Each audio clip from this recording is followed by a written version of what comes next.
রব্বানা যালামনা বলেন রব্বানা যালামনা আনফুসানা ওয়া ইন লাম তাগফির লানা ওয়া তারহামনা লানাকুনান্না মিনাল খাসিরিন বলে বলে মসজিদে কেঁদেছো, আসরের নামাজ পড়ে কেঁদেছো, যোহরের নামাজ পড়ে কেঁদেছো, মাগরিবের পড়ে কেঁদেছো, এশার নামাজ পড়ে কেঁদেছো।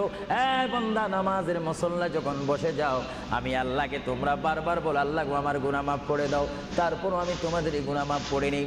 তারপরও তোমরা নিশি রাত্রে মানুষ যখন ঘুমে যায়, তোমার বিবি যখন ঘুম যায়, তোমার ছেলে যখন ঘুম যায়, তুমি নিশি রাত্রে ঠান্ডা পানি দিয়ে ওযু বানিয়ে নামাজের মুসল্লায় বসে তুমি আবার যখন ডাক দাও, তো রব্বুল আলামিন পৃথিবীর কোনো মানুষ আমার গুনাহ সম্পর্কে জানে না, তুমি আমার গুনাহ সম্পর্কে জানো।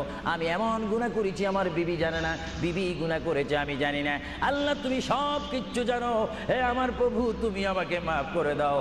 আমার আল্লাহ বলে তারপরও যদি তোমাদেরকে আমি মাফ না